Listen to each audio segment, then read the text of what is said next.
shortlisted pa lang naman.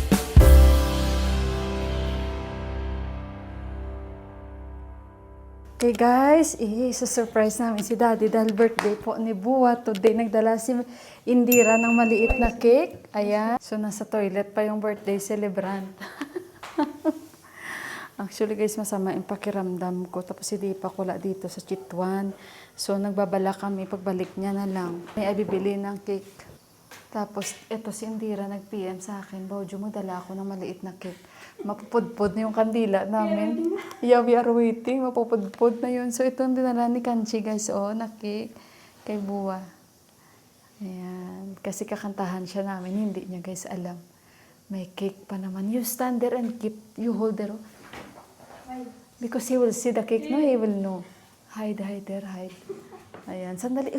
He will see you there. Ayan guys, magtatago muna kami dito kasi kakantahan natin si Bua.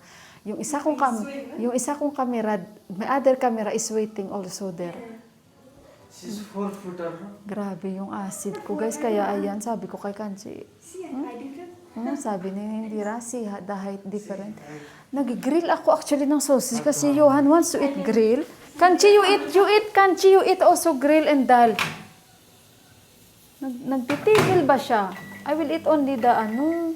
Ayan na. Sandali muna guys, dito na kami. So, he will sit down. Sandali. Ayan na yung camera. Hindi pa naman nakaharap kay Bua. Wala talaga siyang kalam-alam ba guys. Nakakantahan siya namin. Hindi ko rin alam kung itong 360 ko nakaharap. Sandali. Guys, so ayan, simple celebration lang yung sa amin again para kay Bua.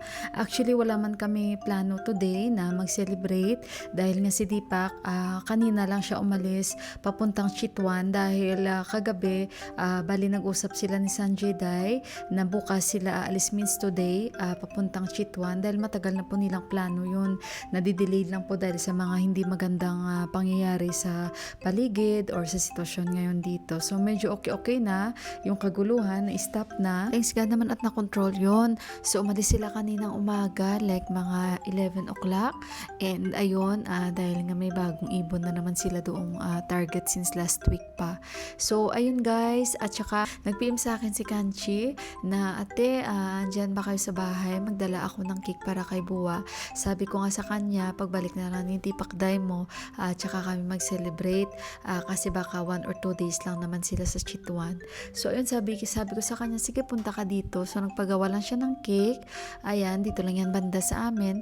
And nagdala lang siya. So, ayun guys, basta ma-feel lang ni Bua na today ay birthday niya po. Sila kasi guys, no, parang sanay sila na hindi din nagse-celebrate ng mga birthday nila.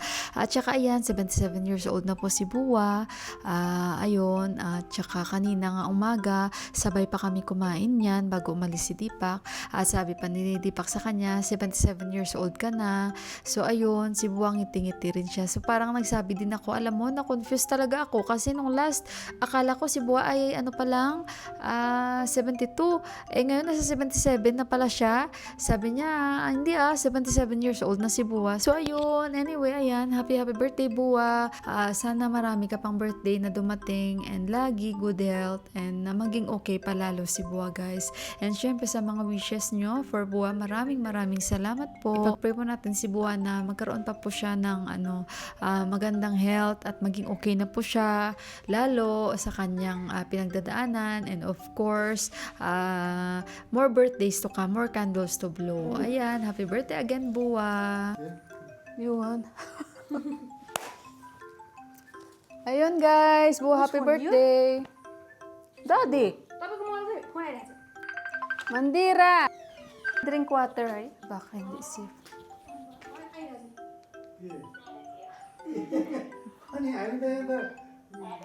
At ayun na nga guys, medyo kasi talagang hindi maganda talaga yung pakiramdam ko. Sinabi ko rin kay Kanchi. And kumain na rin kami, kung ano lang yung mayroon. Luto ko pa kanina, so yun lang ang kinain. At nagluto lang po ako ng sausage. So ayun guys, kain-kain lang muna kami. At uuwi na rin yan si Kanchi dahil ginabi na rin siya. At sabi niya sa akin, Ate Mila, ako na lang maghugas. So ayan, thank you again Kanchi. Hey, good morning guys. Hindi maganda yung pakiramdam ko. Yung migraine ko guys, kaya ayan, magsasabaw ako ng manok. At saka nakapaghiwa na ako, sibuyas, onions, garlic, and ginger. And ito na yung manok. Yan. Na binili ko, magigisa na ako. Kami lang naman dito, si daddy ako at saka si Johan. So ayan, tingnan nyo guys yung mata ko. Talaga maganda yung aking pakiramdam. Guys ba? Ayan, magisa-gisa muna ako guys ha. Kumuha ako doon ng tanglad sa baba. Tingnan nyo guys. Yung tanglad ko na kinuha. Igisa natin dyan sa ating tinolang manok. Ayan, nagisa-gisa ako. 3 lang naman kami dito ngayon. At dito kami ni Johan. Si Johan, hindi ko siya pinapasok. Sabi niya, mama, wala kaming today, yung klase ba? Kasi kanta-kanta sa eskulahan buong araw. So kaya ayun, so sabi niya, mama, dito lang ako mag-practice ako kasi mag-perform din ako next week daw. May siya, magpe-play siya. So nagpa-practice siya ngayon sa itaas guys. Ayan, lagyan ko yan siya ng sayote. Dahil meron pa akong natira. So yan yung aming uulamin guys. Dahil si daddy ay kumakain naman yan, except lang si Deepak. Okay po guys, umakyat po ako sa taas. Kumuha ako ng camera ko si daddy Alam nyo, binigay ko na kay Buwa yung isang lang muna, yung kangkong tsaka saluyot. Isa-isa lang muna kasi nga parang alanganin na yung season this time sa pagtanim. Kasi ito yung time na magtatanim tayo niyan. So maghabol lang kami. And ayun, sabi ni Buwa sa baba natin itanim ito. Alam nyo, marami akong nilagay na i-zoom ko bala guys para makita nyo. Huwag ko na lang ilapit yung camera ko. Ayan. Nilagyan ko siya ng spring onions na madami.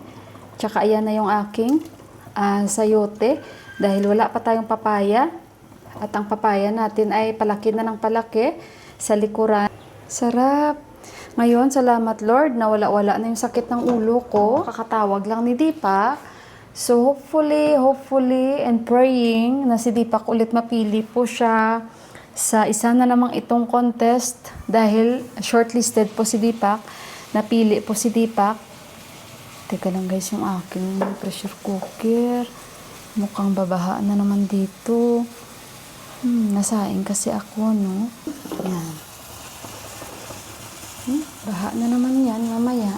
Ayan, natulo na naman. Kaya pag naluto dyan sa baba, brown na naman ang kulay. Linisan ko na naman, So, ayun, patayin ko na tong aking tinola. So, tumawag si Deepak dahil sabi niya sa akin, Be, sabi niya, ano ang ginagawa mo? Sabi ko, nagluluto ako dito, nag-video call kami. Sabi niya, anong niluluto mo? Sabi ko, yung tinola soup namin. Sabi niya, at ayun, sabi niya, Babe, alam mo ba, shortlisted ako. Shortlisted pa lang naman. Sabi niya sa akin, sabi ko, even though, sabi ko, but think positive. Sabi niya, ikaw lang naman yung negative, hindi ako. Ako naman ay laging positive, ikaw naman ay laging negative. Let's hope and pray sana kahit alin man doon na panalunan ni Deepak, hindi naman siguro sa amount yun, but kung saan siya deserve manalo, sana makuha niya. And sa mga deserving din na dapat manalo. Kasi syempre hindi lang naman po si Deepak yung magaling na photographers dito. But depende po yun sa category kasi. And sana maging fair and sana manalo ang dapat deserve na manalo guys. So ayun. At saka ano pa ba guys? Wala maghuhugas na ako. Yun lang sinishare ko sa inyo. And luto na yung tinola natin. And thanks God na wala-wala na yung sakit ng ulo ko. Ayan na. O diba? Mainit-init na sabaw sa aming. Yung panahon namin is gloomy.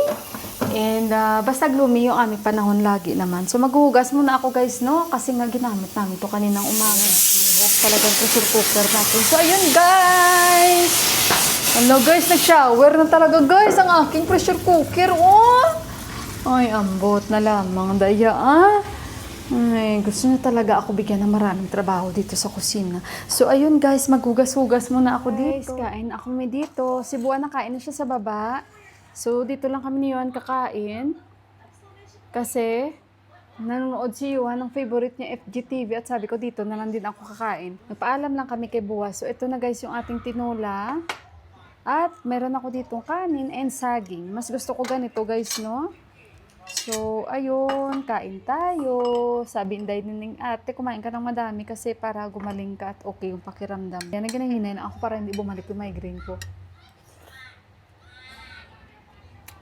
Sarap guys. Thank you Lord. Gusto ko may saging. Gusto ko rin yung saging inuulam sa kanin.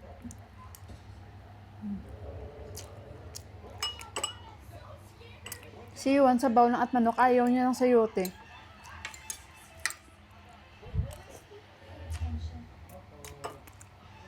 Ang sarap. Guys, sabi ni Buwa sa akin, yung mga seeds nilagay niya muna sa parang langgana at tinakpan niya. Sabi niya pag tumubo na tsaka natin ilipat. Hindi ko pa nakita ang ginawa niya. Ang ginawa niya sa baba. Tingnan na lang natin.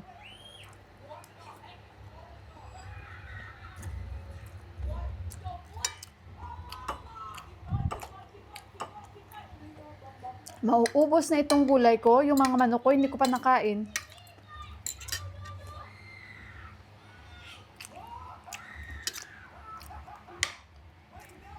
May kakwento ako sa inyo. Kanina nung bumili ako ng manok.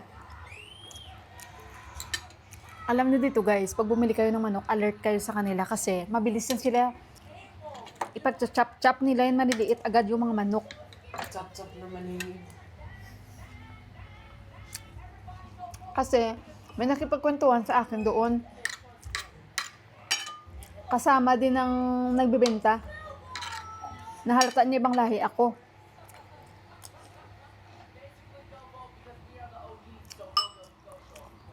Tapos habang nagsasabi ako doon kay Day, sa nagtitinda ng manok, kinakausap niya ako, hindi ko pala alam. Nasabi niya, how are you? You're from Philippines? Ganon, Philippine. Sabi ko, yes. Tapos ayun, pinag-chop-chop na agad ni kuya. Yung manok ko kaya lumiit, yung mga hiwa. Ayun, sabi niya sa akin, alam niyo ang mga Nepalese guys, pag nalaman nila na married kayo sa Nepalese, isa lang agad ang tatanungin nila sa'yo. Ano ang apelyido? Which caste? Kahit pa nung nasa UAE, nagtataka talaga ako. Sabi ko nga kay Deepak, bakit sila nagtatanong ng apelyido? Kasi sa apelyido nila malalaman yung caste. Sabi niya sa akin, which caste? Sabi niya sa akin. Sa apelyido kasi nila malalaman yan eh. Alam ko, bakit big deal sa kanila? Sabi nga niya, paano ako ng hikaw sa ilong? So, minsan dyan nila ma-identify na mataas yung sa mataas ka na caste. Pero ayoko. Sabi pa kasi ni Ama sa akin, nice daw pag may hikaw ako sa ilong.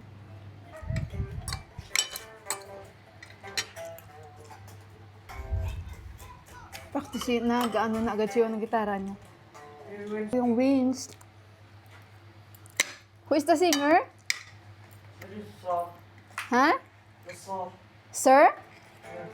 Si Sir daw nila ang singer.